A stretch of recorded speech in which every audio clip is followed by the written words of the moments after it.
ಏನೂ ಕೊರತೆ ಆಗದಂತೆ ರಾಜ್ಯದ ಪ್ರಸಿದ್ಧ ಸಿರಸಿ ಮಾರಿಕಾಂಬಾ ದೇವಿಯ ಜಾತ್ರೆ ನಡೆಸಲು ಎಲ್ಲರ ಸಹಕಾರ ಬೇಕು. ಎಲ್ಲರೂ ನಮ್ಮ ಜಾತ್ರೆ ಎಂದು ಭಾಗವಹಿಸಬೇಕು ಎಂದು ಜಿಲ್ಲಾ ಉಸ್ತುವಾರಿ ಸಚಿವ ಮಂಕಾಳ ವೈದ್ಯ ಹೇಳಿದರು. ನಗರದ ಮಿನಿ ವಿಧಾನಸೌಧದಲ್ಲಿ ನಡೆದ ಜಾತ್ರಾ ಪೂರ್ವ ಸಿದ್ಧತಾ ಸಭೆಯ ಅಧ್ಯಕ್ಷತೆ ವಹಿಸಿಕೊಂಡು ಮಾತನಾಡಿದರು. ಇತಿಹಾಸ ಇರುವ ಜಾತ್ರೆ, ರಾಜ್ಯದ ಅತಿದೊಡ್ಡ ಜಾತ್ರೆ, ಶಾಂತಿ ಸುವ್ಯವಸ್ಥೆ ವಿಜೃಂಭಣೆಯಿಂದ ನಡೆಸಬೇಕು. ಇದಕ್ಕೆ ಎಲ್ಲರ ಊರವರ ಸಹಕಾರ ಬೇಕು. ಸ್ವಚ್ಛತೆಗೆ ಮೊದಲ ಆದ್ಯತೆಯನ್ನು ನೀಡಲಾಗುತ್ತಿದೆ. ಕಂಡಲ್ಲಿ ಎಸೆಯುವುದನ್ನು ತಪ್ಪಿಸಬೇಕು. ಎಲ್ಲ ಭಕ್ತರು ಸ್ವಚ್ಛತೆಗೆ ಆದ್ಯತೆ ಕೊಟ್ಟು ಜಾತ್ರೆ ಮಾಡಬೇಕು ಎಂದು ಮನವಿ ಮಾಡಿದರು. ವಿಜೃಂಭಣೆಯಿಂದ ಅತಿ ದೊಡ್ಡ ಜಾತ್ರೆ ಸಿರಸಿ ಮಾರಿಕಾಂಬಾ ಜಾತ್ರೆ. ಅದು ಹೆಸರುವಾಸಿ ಶಕ್ತಿ ದೇವಿ ಶ್ರೀ ಮಾರಿಕಾಂಬಾ. ಅಲ್ಲಿ ಯಾವುದೇ ರೀತಿಯಲ್ಲಿ ವ್ಯತ್ಯಾಸ ಆಗಬಾರ್ದು. ಎಲ್ಲ ರೀತಿ ವ್ಯವಸ್ಥೆ ಇರಬೇಕು.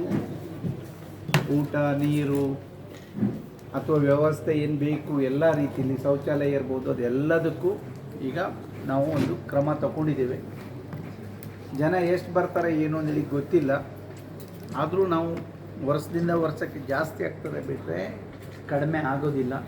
ಹಾಗಾಗಿ ನಾವು ಎಲ್ಲ ರೀತಿ ಬಸ್ಸಿನ ವ್ಯವಸ್ಥೆ ಇರ್ಬೋದು ಅಥವಾ ವಿಶೇಷವಾಗಿ ಜಾತ್ರೆಗೆ ಬಂದಂಥವ್ರು ಸುರಕ್ಷಿತವಾಗಿ ಊರಿಗೆ ಹೋಗಿ ಮುಟ್ಟಲಿಕ್ಕೆ ಏನೇನು ಬೇಕು ಎಲ್ಲ ರೀತಿಯಲ್ಲಿ ಯಾರಿಗೂ ತೊಂದರೆ ಆಗದೆ ಇರುವ ಹಾಗೆ ಪೊಲೀಸ್ ಬಂದೋಬಸ್ತನ್ನು ಮಾಡಿಕೊಡಿ.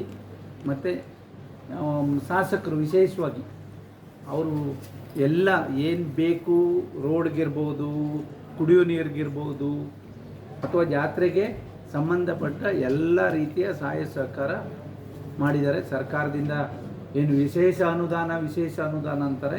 ನಾವು ವಿಶೇಷ ಅನುದಾನ ಅಲ್ಲ, ನಮ್ಮ ಹತ್ರ ಯಾವಾಗೂ ಅನುದಾನ ಇರ್ತದೆ. ಅದಕ್ಕೆ ಪೂರಕವಾಗಿ ಅಥವಾ ಅದಕ್ಕೆ ಅದು ಹೌದು ಅಂದೇಳಿ ಈಗ ಹೆಚ್ಚು ಕಡಿಮೆ ಇನ್ನೊಂದು ವಾರದೊಳಗೆ ಕೆಲಸ ಪ್ರಾರಂಭ ಆಗ್ತದೆ, ಗೊತ್ತಾಗ್ತದೆ.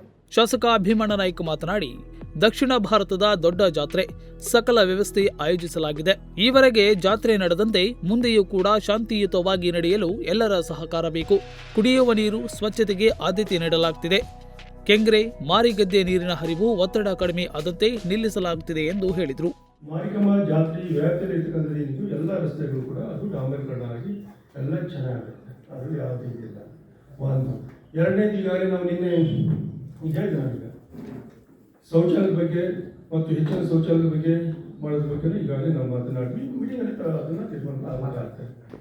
ಭಾಳ ವ್ಯವಸ್ಥಿತವಾಗಿ ಲಕ್ಷಾಂತರ ಜನ ಬಂದಿರತಕ್ಕಂಥ ಭಕ್ತಾದಿಗಳು ಬರ್ತಕ್ಕಂಥ 9 ದಿನ ಕೂಡ ಭಾಳ ಅದ್ಭುತವಾಗಿ ವ್ಯವಸ್ಥಿತವಾಗಿ ಮಾಡಬೇಕು ಅನ್ನುವಂಥ ಚಿಂತನೆ. ಹೋರಾಟಗಾರ ಅನಂತಮೂರ್ತಿ ಹೆಗಡೆ, ಜಾತ್ರಾ ಕಾಲದಲ್ಲಿ ಕಲ್ಯಾಣ ಮಂಟಪಗಳನ್ನು ಧರ್ಮಛತ್ರ ಮಾಡಬೇಕು, ಶೌಚಾಲಯ, ಇತರ ವ್ಯವಸ್ಥೆಗಳು ಆಗಬೇಕು ಎಂದು ಬೇಡಿಕೆ ಇಟ್ಟರು. ಸುಭಾಷ್ ಕಾನಡೆ ಮಾತನಾಡಿ, ನಗರದ ಸಂಚಾರಕ್ಕೆ ಹೊಸ ಬಸ್ಸುಗಳು ಬೇಕು. ಬನವಾಸಿ ಭಾಗದಿಂದ ಬರಲು ಬೈಪಾಸ್ ಬೇಕಾಗಿದೆ ಎಂದು ಹೇಳಿದರು. ಸಭೆಯಲ್ಲಿ ಜಿಲ್ಲಾ ಗ್ಯಾರಂಟಿ ಪ್ರಾಧಿಕಾರದ ಅಧ್ಯಕ್ಷ Satish Naik, SP Deepan MN, CEO Adi Shashi, Marigudi ಅಧ್ಯಕ್ಷ ಆರ್ಜಿ ನಾಯ್ಕ್, ಉಪಾಧ್ಯಕ್ಷ ಸುದೇಶ್ ಜೋಗಳೇಕರ್, ಬಾಬುದಾರ್ ಜಗದೀಶ್ ಗೌಡ, ಸಿಪಿಐ ಶಶಿಕಾಂತ್ ವರ್ಮಾ ಇತರರು ಉಪಸ್ಥಿತರಿದ್ದರು. Nudisiri news desk, Sirsi.